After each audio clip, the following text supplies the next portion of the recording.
Hello and welcome to the first ESL Adria Hearthstone Scouting Tournament. My name is The Odd One, and here is also my colleague Zernix, and for today we will be your casters for the semifinals and finals. That's right. Welcome everyone. So yeah, for now, we've only just started with the game.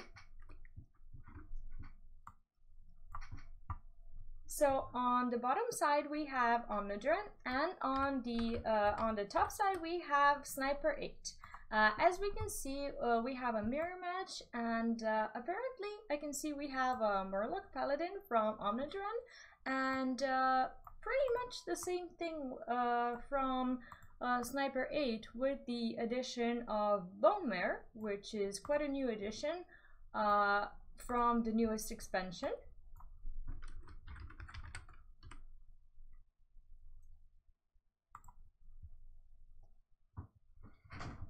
Okay. Yeah, as we said. Yeah. The Murloc Mirror Paladin did not change a lot, and it seems to be pretty much the ordinary first and the second turn for Paladins. Sometimes it is very important the way Paladins actually trade with each other as they start the game, because sometimes it is very common that if you actually have a good hand in a mirror, in a Paladin mirror, it can actually be game deciding. Yeah, sometimes there is a rule like the person who first drops the Murloc on board, he has way bigger chances to win the whole game than the other person. So committing heavily to the board and avoiding trading and avoiding going face is something that is the absolute priority. Definitely. For this match. And as we can see, Sniper 8 here has, I would say, a slightly better hand, since he has a bit of a better curve and a way to progress into turn 5. Whereas Omnidron, well, this is an improvement, but he might struggle a little bit because going from turn 5 into very strong turn 6, turn 7 as the Curator, the Bone Mare, can actually sometimes be game deciding. As we can see, this is the new card from the newest expansion. It is called the Cobbled Scalebane, and it gives +3 attack at the end of the turn. And this card has proven to be quite strong, even with the Paladin hero power, since this is the card that has been played a lot in Paladin Dragon decks. This card allows you to actually have a good hero power that does something instead of a 1/1 minion. Making the 4/1s, and especially when it lands on something with Divine Shield, it can sometimes allow you double trade with it. Yeah. But as we can see, they don't have that good of a curve. We have some like cards that are not played for value, only for tempo. These few turns, we saw Murloc Chum. Grimscale Chump played just for the tempo. Also the Cobbled Scalebane the same way, but it is important to keep up with the board, since the both decks are kind of tempo-ish, like towards aggro, so the board presence is really important for them. As you can see here, you can see both the strength of the dragon and the Bone Mare. But also Tyrion is a very good counter, since if he hadn't drawn the Rallying Blade, he would have been unable to efficiently trade and would have to trade with both minions if he wanted to clear the Tyrion. Right now he has a way to break the Divine Shield, but I'm pretty sure he's gonna want to go for some sort of tempo.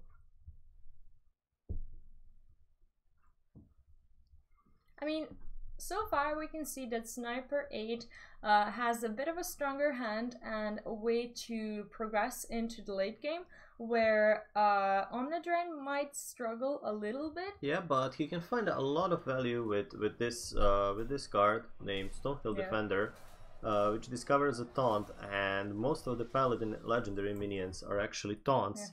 And with that being said, we will see in a moment. Not the not very good strongest choices. picks. Yeah, I would say. And this is something that he really needs to close up this game, to Yeah. catch up with the pressure. Osric being quite expensive and no synergy with elementals in this game, it can actually be quite invaluable. Here I would say the Tauren was the best choice. So definitely something to consider. Sometimes it's not just about picking the biggest taunt. Sometimes playing the taunt on the same turn when it was discovered can actually give you an upper hand. And here we see a little bit of a comeback on board, but health a little bit reduced. Yep. And we see that Sniper goes for full hand, and in the long term that can prove to be the game changing. Yeah, definitely. So And as we can see, the Omnidren is already at 8 health, so he needs to fight to fend off the area attack while he has no taunts, and he needs to trade a lot, sometimes even to take unfavorable trades, and that's a way to stumble over your opponent. But definitely Omnidren has a bit of a concern here that basically that is more about his health than anything else. In his position, I would also consider maybe healing instead of like going for poisonous. But I guess this can also be a good option if he counts on his opponent not having consecration, which is something that he might be really susceptible to. Yeah, but not a lot of people choose to run consecration in decks, but it's not impossible, especially in tournament decks where people text for different matchups, for special matchups, and sometimes that card can give you that like 5 to 10% push in some specific targeted matchup, which can turn the whole series around and bring you the victory. It all depends on what they're targeting. The decks aren't public, so we are yet to find out.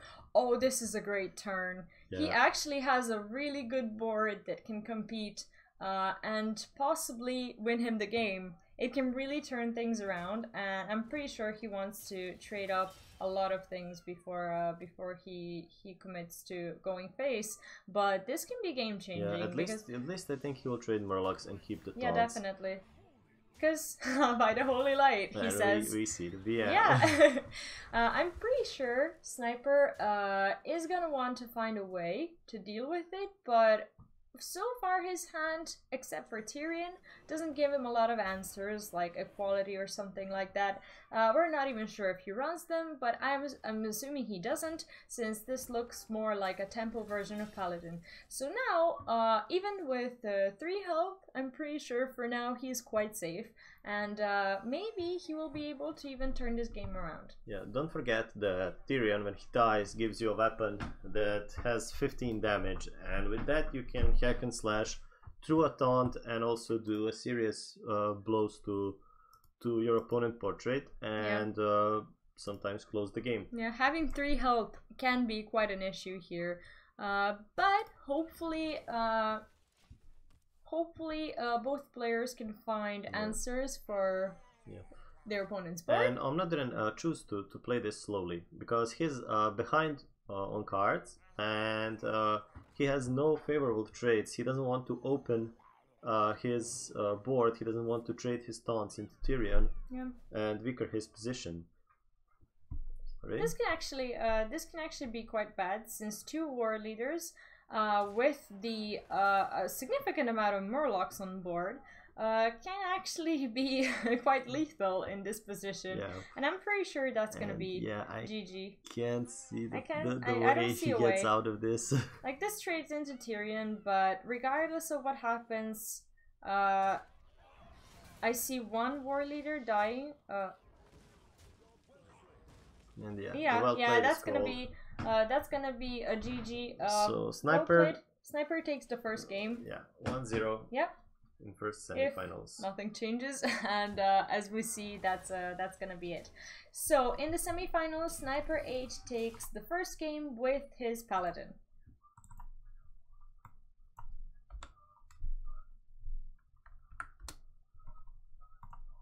Okay. So now we're just gonna wait for the next one. We might see some more Paladin from Omnidrem, but what Sniper 8 has to offer is yet to be seen. Yep.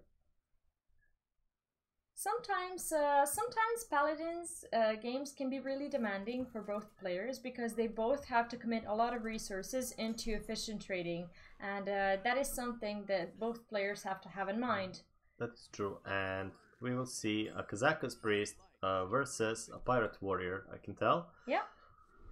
This matchup can go both ways. Either Definitely. a pirate warrior overruns the priest in early game, or priests manage to fend off the early aggression and then slowly crawl back to life, heal up, stabilize, and eventually outlast the pirate deck. Yeah. But as we can see, he runs Pyromancer, which means that he is obviously attacking for aggressive matchups, which means that he probably has some more cards to help him with this. Like Potion of Madness, like Definitely. a little like 1 or 2 drop minions that can really trade efficiently with some pirates and also draw you some cards. I think that based on this turn, I think he can pretty much tell what Sniper is playing. This Fiery War Axe on turn 2, which is something that we won't be able to see anymore. Yeah, starting since tomorrow. Yeah, since tomorrow, starting with the nerfs, is something that we won't be able to see. But usually when your opponent plays Fiery War Axe on turn 2, you kind of know there's gonna be a pirate next turn. A very large one. That maybe not supposed to be that large, but yeah. a strong pirate nevertheless. But we see Silence in hand, and that can be used to reduce the amount of damage that he will have to soak up. And also we see that Sniper has Frothing Berserker in hand,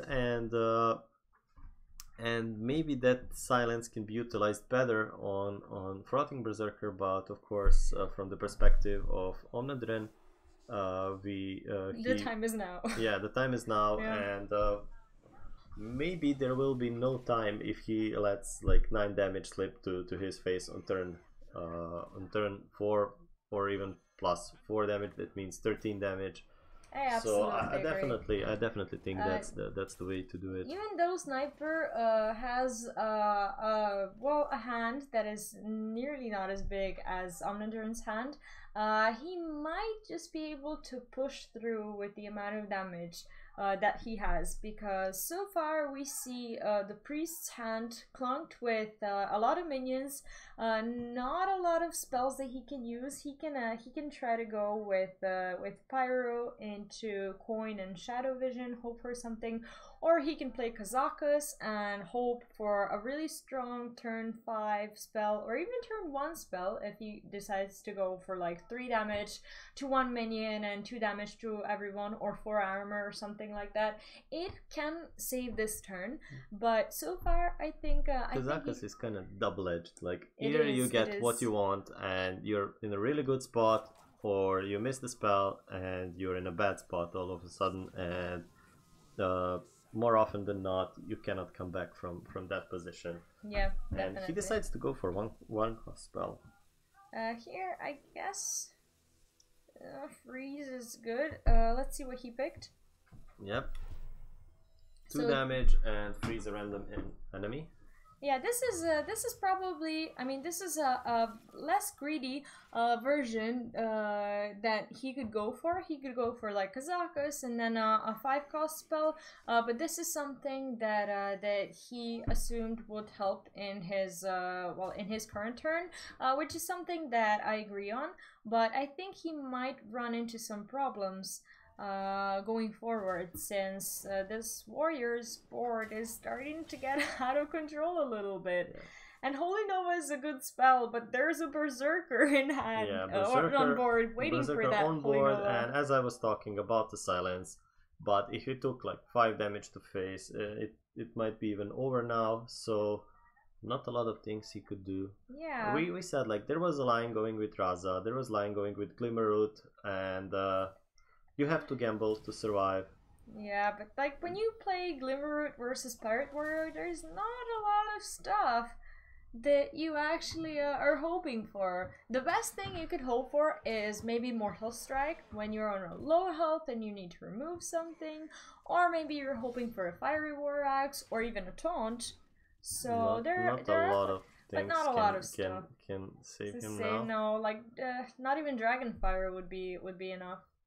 Yeah, if he discovers, I don't know what I don't know what he needs to discover. he Maybe can discover Shadow or Death, but then he's 1 mana short to cast everything, and that's so bad. Yeah, Spirit Lash. Actually, Spirit Lash actually might. no, proves No, to be. it doesn't help since he actually Gets only kills 3 two. health. Yeah, he gets 3 health, and actually the warrior's minions, unfortunately for him, get killed in the process. So here Snipery takes game 2 with a convincing win with his pirate warrior. Yeah, and that's it for this semifinals. Definitely. We will join you in the finals, so don't go anywhere. We will be right back.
Hello and welcome back. We are just about to start with our finals. On the top you can see Sniper 8 as one of our finalists and Dushanbe on the bottom as our second finalist. And as we can see, we have our first game and we have a Paladin versus Shaman. Also, we got the information about the decks that are picked and banned. For Sniper 8, his picked decks were Paladin, Warrior, Druid, and Hunter. And for Dushanbe, there was a Druid, a Priest, a Hunter, and a Shaman. And for both of the players, Druids were banned. Yeah, naturally, expected. As expected, yes. So Druids tend to be a little overpowered in this meta, and that's why a lot of people choose to play them on ladder. And you can see the huge portions of fractions of meta are being covered with Druid part. Yeah, definitely. So we see Murloc Paladin versus Evolve Shaman. Yeah, it looks like a Evolve slash mid-rangey Murloc Shaman, since they are running the addition of Manatite Totem, and we haven't seen any Jades yet, apart from the Jade Lightning, which is usually an inclusion in all the Evolve depths, but there might be some. And we can pretty much see the same Murloc Paladin that we saw in the semifinals, with a very strong opening of Murlocs that sometimes can be a bit overwhelming for the Shaman if they don't get something like Flame Tongue Totem or a strong Maelstrom or even Jade Claws to fend off from the Murlocs. And the same thing applies as in a previous matchup. Both decks are doing the damage from the board, which means they will be heavily focused on controlling the board. Definitely, and as we can see, Shaman is struggling with the board a little bit. Maybe his best bet would be to play the Manatite Totem. He's choosing to go with the Pirate and possibly do some trading with patches. And oh, he's actually evolving. That's interesting. I mean, it can turn out to be good because, yeah, as I said, they're trying to catch up with the board because he's probably afraid of the war leader at this moment, because from that position on there is not much of a comebacks for him if that is the case, but we see that is not. Yeah, definitely. And as we can see, Paladin is still doing a great job at controlling the board, and with the played secret, things are gonna get a bit harder for the Shaman to actually win that board. He might just go with Hero Power Maelstrom. That's his one bet, or just go with Jade Lightning.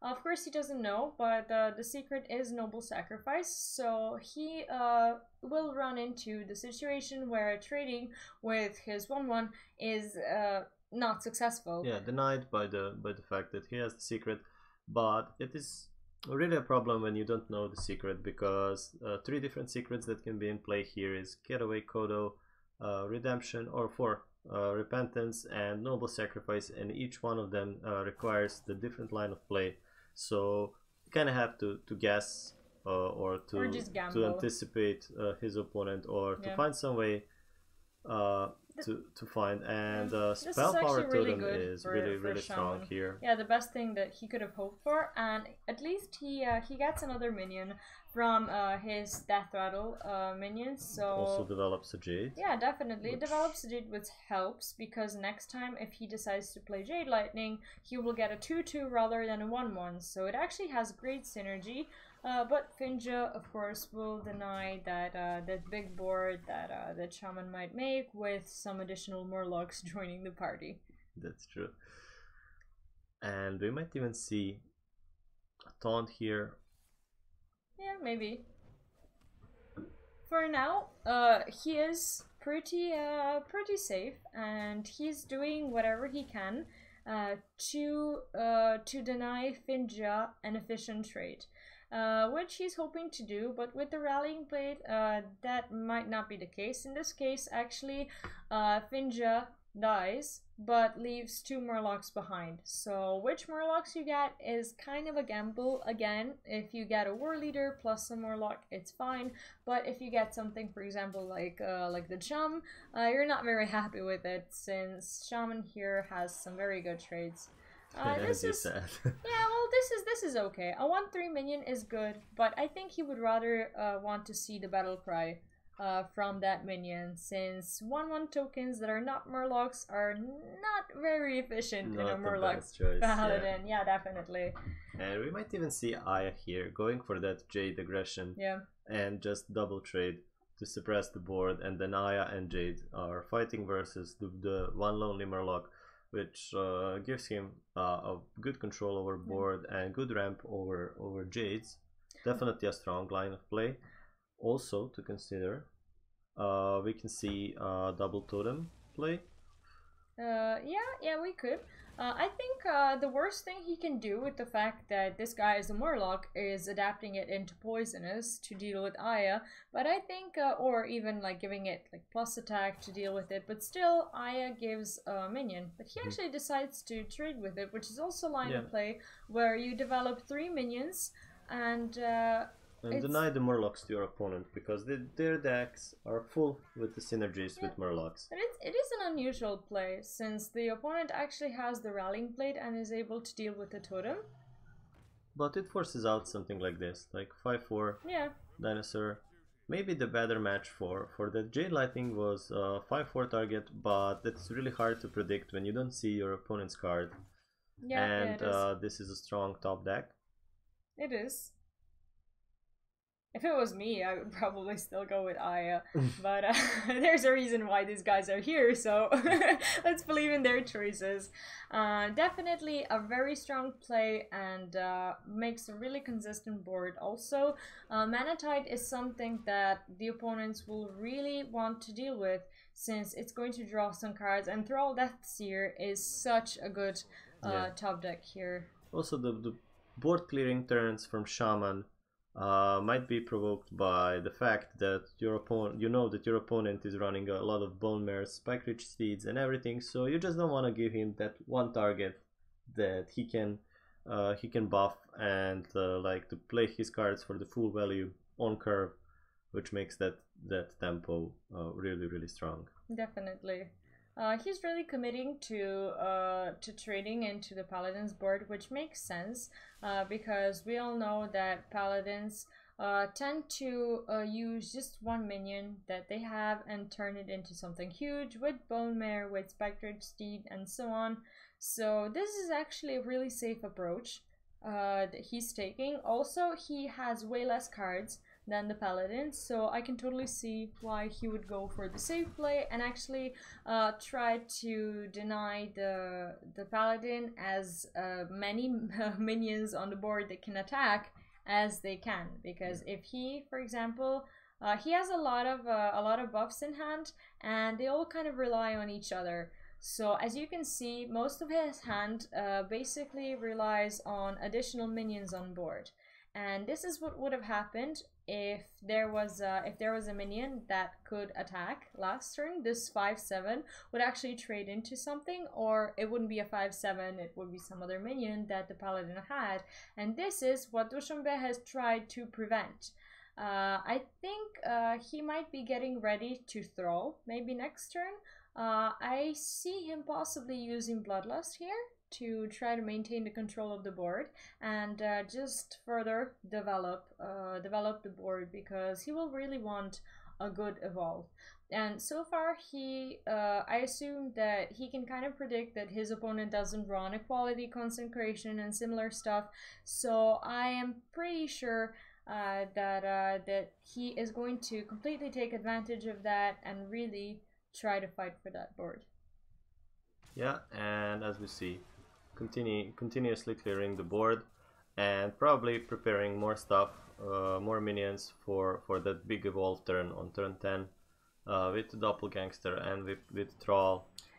This is a new card that has seen many plays in Shaman decks. It's a 4 mana 2/3 taunt, and I was just thinking how it kind of reminds you on Feral Spirit, but a little bit better Feral Spirit because it's actually 1 mana cheaper when you think about the overload as well. But this minion allows you to take advantage of the evolve effect that we might be seeing really soon. Since I think this might be one of the better opportunities where the shaman actually has the board and has some evolve effect and additional evolved minions that he could play. He also might think about some trades or at least popping up the shield, but in order to do that he has to sacrifice one of his minions. Yeah, he might commit to that, but I'm pretty sure he's gonna go for a strong evolve, because if he gets a strong evolve, that 3/7 minion isn't gonna mean a lot. I mean, it would have meant something if he could have like traded it away and went face, but there's gonna be a 2/6 taunt behind this taunt behind that divine shield, so I'm pretty sure he's just going to. He did trade. I don't think he's gonna trade completely. It's fine to like invest one of them, I think, because of the synergies with the divine shield. Because what he's trying to do is he's trying to stop the paladin from using the divine shield. Oh wow. Well, with strong picks. Yeah, very strong. Especially the Savannah High Main and the Hogger. But the interesting thing is now paladin can get their hands on the heal from the corrupted heal bot and actually gain some health, but I'm not very sure that's gonna be helpful versus this board. There's this board is massive. There's a lot of stats here. So as we mentioned previously, and we're going to repeat again in case there are some of you who previously joined, there are, well, we got the information about the picks and bans, and for both of the players, druids have been banned, so we're going to see a druidless game. And this game, well, Darren actually does quite a lot here. If he manages to, oh yeah, I mean he made a 4/4 out of 3/3, but still, Flame Tank Totem can... Yeah, it's not quite lethal. Wait, can he lethal?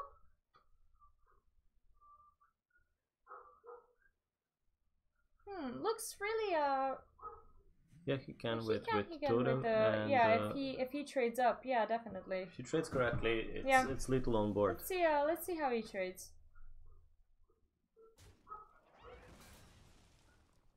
You know, he can claw his way through the taunt. Yeah. And with the help of the Flame Tongue Totem, Dushanbe will be able to close this game, and that's gonna be 1-0 for Dushanbe. So congratulations, that is the first game, and we're moving on to the second one.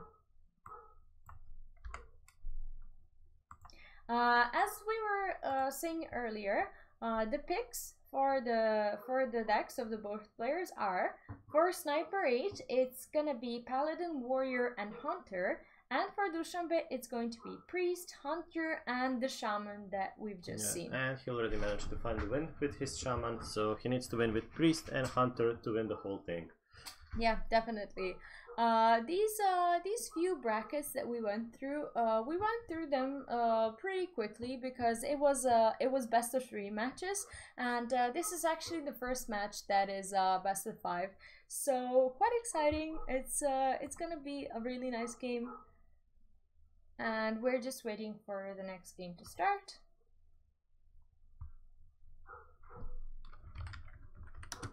So we're just waiting for players to pick the decks, and we are back on. Definitely. Now we're gonna see some Hunter finally. versus Paladin. Actually, the both players in the finals are running Hunters in their lineups. Yeah, Hunter in a final. That's something. I mean, I'm looking forward to see the Hunter mirror match, but that means that I'm not rooting for Dushanbe, so I'm not gonna do that.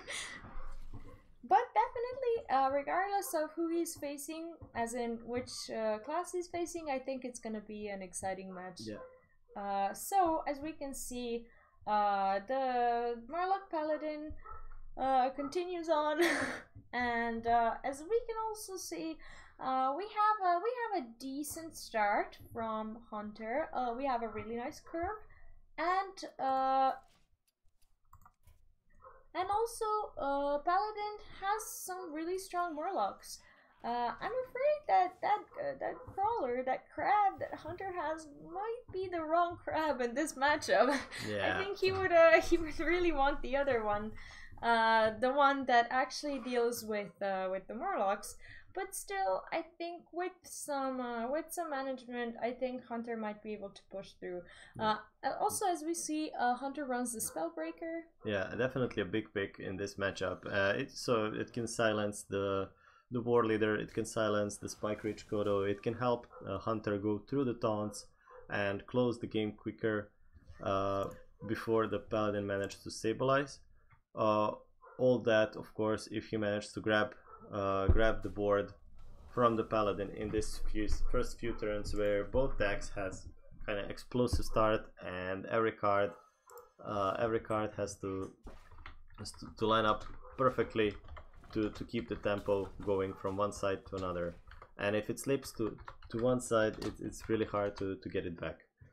Definitely. And as we see, the Paladin actually finds a way to deal with Kindly Grandmother and the Wolf, which sometimes is a really bad thing for Hunter. Also, as we can see, we have a top deck Bear Shark, which is usually great, but with that Rallying Blade, it might not be the best pick. So we see quite a few choices, and Bloodsail Corsair actually does a lot here. Yeah, and he might even manage to find some food for his hungry crab after trading the way with dispatches. He can eat his pirate. I'm just wondering. Yeah, he could eat his pirate. He could even consider trading with his weapon and then just eating the patches. So he actually has a 1/2 minion on board. Yeah, that's also a line I really like. Yeah, I would love preserving seeing as many minions as you can, so you can trade more efficiently with a lot of smaller targets. Yeah, this way he would have one, but I think he wants to just save the weapon. Yeah, for something bigger. Yeah, to just be able to trade away something that might pose a bigger threat. And also, that 3 attack weapon prevents Paladin from playing lots of his early and mid-game Murlocs that he might want to play. Basically, there is no Murloc that has more than 3 health in current meta decks without buffs. Yeah, but we have Finja, but when Finja gets played, she is in stealth, so we are not able to actually trade into it. And I guess without the War Leader, yeah, most of them just fall. I'm quite sure that we will see a full trade up here. Yeah. Taking 2 favorable trades is always something you should do, especially if you need to remove Murlocs. Definitely. And preserving a weapon actually has proven to be good here, and definitely now this Bear Shark can connect to definitely another point. card for this expansion that attract a lot of attention, and it is sometimes hard to remove, and it ensures you that beast on board which synergize with everything, because also it is hard to remove for priests because it's 4 attack and it has that anti-magical barrier. Yeah, it's a nightmare. It is quite strong. And as we know, paladins don't run any sort of spell that can actually single target a minion, so it can be the same amount of nightmare for a paladin as well, unless it gets resolved by AoE like Equality Consecration. But as a temple paladin, they do not have access to these tools, and here I'm pretty sure that Hunter can just slowly think about smorking their way to victory because their opponent is really low on health, and as we know, they don't run that many heals. Yeah. And also with the Spellbreaker that actually protects his board from potential taunts that he needs to buy through. And we know that that there's not a lot of ways Paladin is going to deal with all this stuff. So I think he's just comfortably just gonna go. And face. I like the line going towards the end of game, too. knowing your ways, how to win a matchup. And I think this is I wouldn't say mistake, but like making multiple taunts is better way to protect. This taunt is more durable this way, but by making two or more taunts, you're kind of playing around silence. Yeah, so Dushanbe is going to take game 2 with a very convincing Hunter victory. Congratulations. And also we're going to see another game. Yeah. And also Sniper 8 might still turn back the tides and win this game 3 towards 2. Yeah. Which means we will get to see some more awesome games. Yeah. Actually, from seeing a lot of decks on the recent playoffs, it was interesting how European playoffs were held pretty much without the Druid class, and the rest of the servers were a bit more courageous and actually decided not to all ban the Druid. Yeah, some of them might even targeted Druids and make some really creative lineups, and even ended up in high phases of tournaments, like nearly in the finals. Yeah, here we see an interesting keep of Priest of the Feast, which is something that might indicate that he's counting on being on low life at some early stages of the game and actually wanting to preserve his health. Yeah. Very strong start from the Paladin. Not as great turn 2, but with that War Leader, I think he's gonna be able to turn it around. Yeah, and Priest of the Feast also acts as a soft taunt. Yeah. By that said, I mean, it's not technically a taunt, but it is a minion you want to remove more than you want to hit face, because he will just heal up everything you do of damage, and then he will also trade unfavorably for you, so you cannot tolerate his presence a lot on board, and that's something that Dushanbe kind of sees and goes towards it.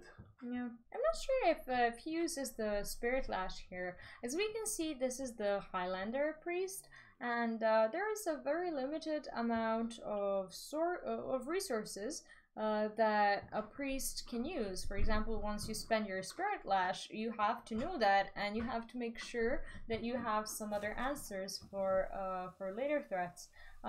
Basically, this deck highly revolves around answering to other threats before having their own win condition. Yeah, the win condition for this priest is basically playing Raza and making your hero power cost 0, because you have no duplicate cards in your deck, and after that playing Ando in the Shadow Reaper, and then slowly pinging away your opponent's life total, because you can refresh the hero power the number of times equals to the number of cards you play that turn. Yeah. And sometimes that can go above 5, which is like more than 10 damage per turn just by your hero power, and if you combine it with Valen, it can go over 30. Yeah. Especially if you decide to go like Radiant Elemental and Lyra combos and stuff like that. I agree. Here we see an interesting turn. We see a War Leader actually played on an empty board, and usually people consider War Leader not very dangerous when it's on the board as it is all alone. But here, as it's a 4/4, it's actually kind of a living nightmare for the priest, because priest can't really find a way to deal with the 4/4 minions. He could, in theory, overextend and play both Silence and Holy Smite, but then he doesn't really develop much. And this paladin might even consider trading into that Northshire Cleric, so it doesn't get more health, it doesn't draw more cards. Yeah. As we can see, he wouldn't appreciate the priest having additional answers to his board state, and here that War Leader is nicely protected there. Yeah, but we might see we might see the Priest of the Feast here, as I was saying, like about the soft taunt that can really protect you.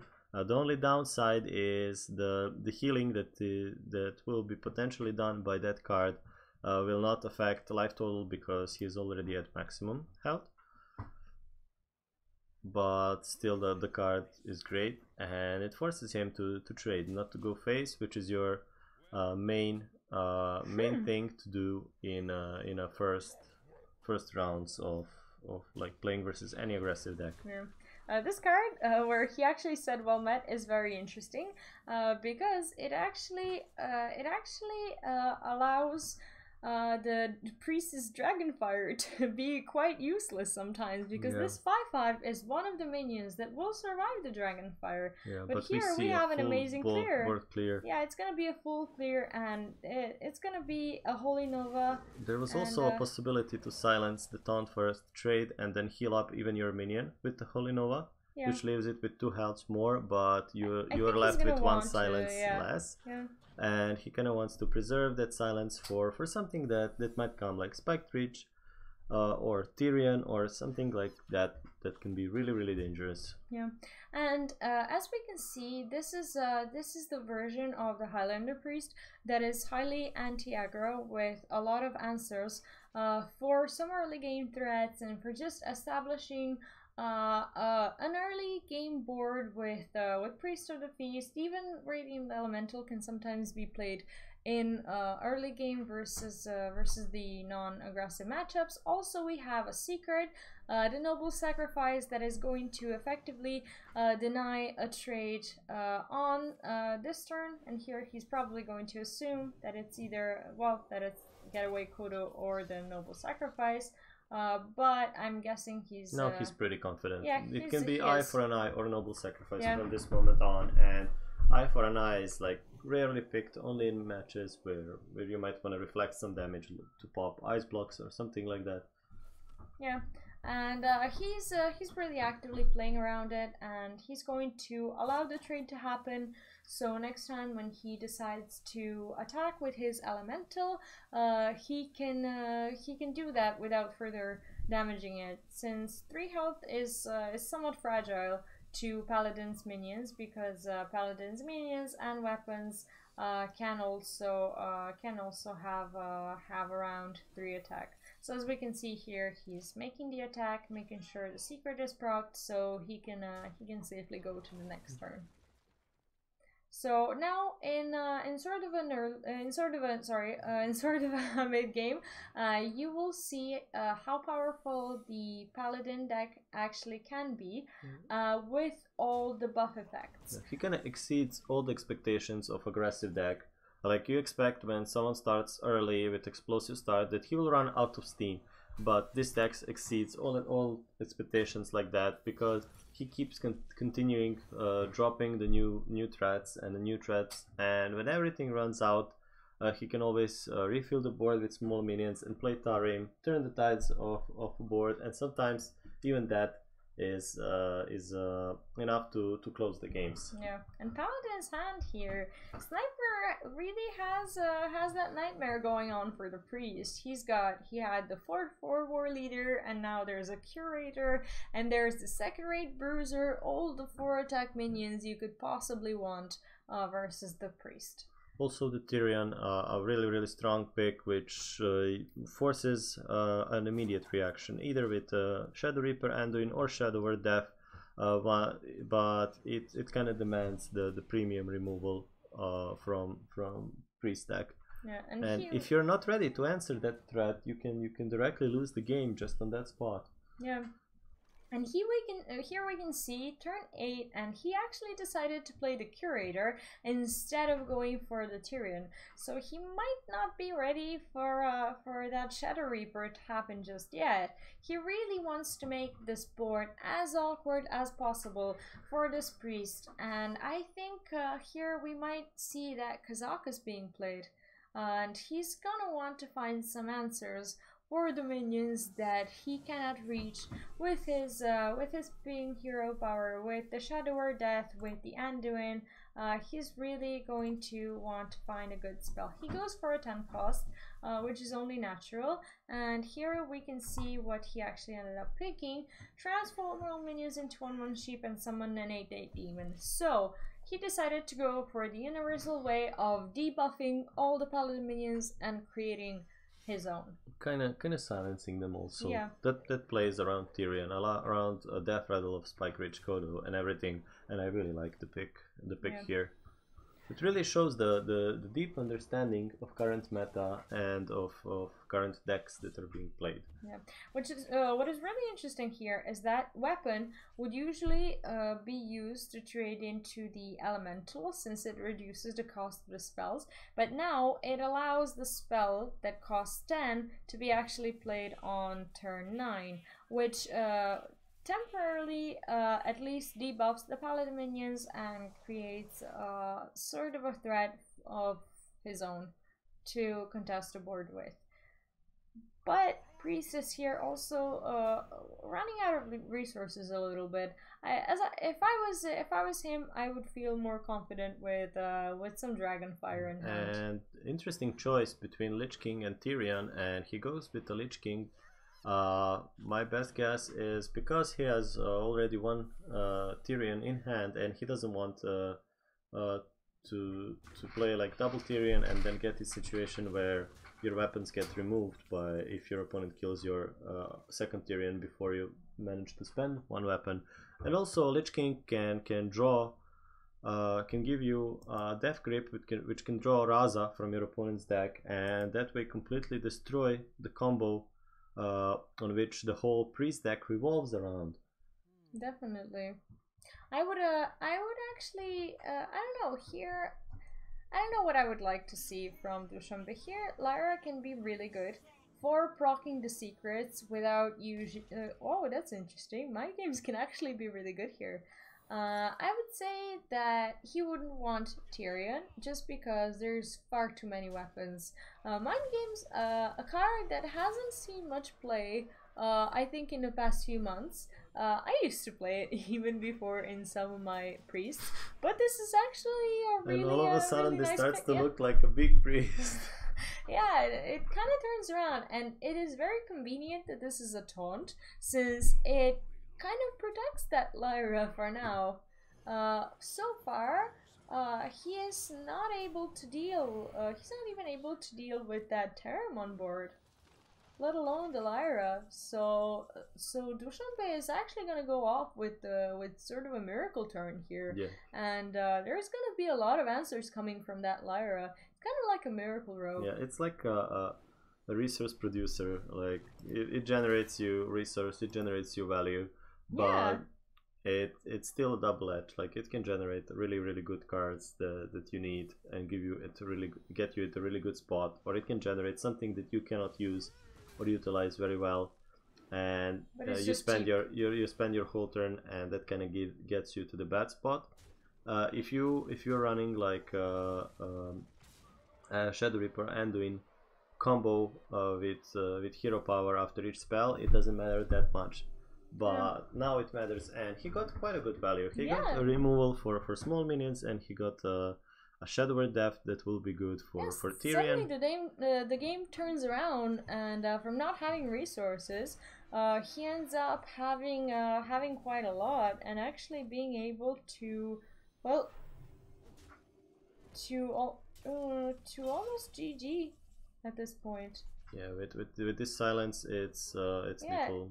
Yeah, it is or 14. No, it. Well, yeah, he gets there, and he takes it with not with the silence. Yeah, with no, the I was shadow I was looking at that silence that you mentioned. I was like, how do you do it with the silence? So I just. My bad. And so, anyway, this GG. is a really good game. Congratulations. Yes, definitely. Congratulations. And now we get our score updated with a very convincing 3-0 from 3-0 sweep in the finals. Sweep in the finals. So congratulations to our winner, Dushanbe. He was actually our finalist. Yeah, and now Yeah, once again, congratulations on astonishing win, like 3-0, which is really something that is nice to see in finals, especially uh, in a battle between a lot of players, which means that you get opponent who managed to claw and get his way through the 6 rounds of battle, and he's like a battle tested veteran, and you managed to take 3-0 series from him. That must feel good. So once again, congratulations to Dushanbe, and Congratulations. And also, yeah, sorry. Also, congratulations to Sniper as one of our finalists, and congratulations to everyone who showed up at the tournament and who decided to support this tournament in a great way by participating in it. It's of immense value to us because this is the first ESL Adria Scouting Hearthstone tournament, which means that we're actively working towards making this something that we will be able to enjoy quite often. Yeah, absolutely, and the number of players is great. We were expecting like 16 to 20 players, but more than 40 players today showed up, and it really proves that this region deserves a place on the map on the Hearthstone competitive scene. And the ESL Global Organization makes this scouting tournaments to see if there is a potential, and today we show them that we have a potential to have a competitive scene. So thank you all who participated in this tournament for helping you, helping us, helping others, helping the scene, building everything together. And yeah, we definitely have some really strong players here. Definitely have a potential to make this scene a great place where people can compete even on a weekly basis, and compete and make friendships, which is something that is really important, and it shows how much it is important when you actually have someone to kind of practice with, to just talk about. By having like weekly and monthly cups and tournaments, kind of forces you to be in a shape all the way and practice all the year throughout the versatile metas, and that gives you a big advantage when you try to qualify towards Hearthstone World Championship. And I hope we will see some of these players even progress further. For now, that's all. Once again, congratulations to Dushanbe on decisive win in finals. And also, everyone, thanks for watching. My name is Zeronix. This is the odd one. And also, yeah, sorry, before we wrap up, I would like to invite you to stay in touch.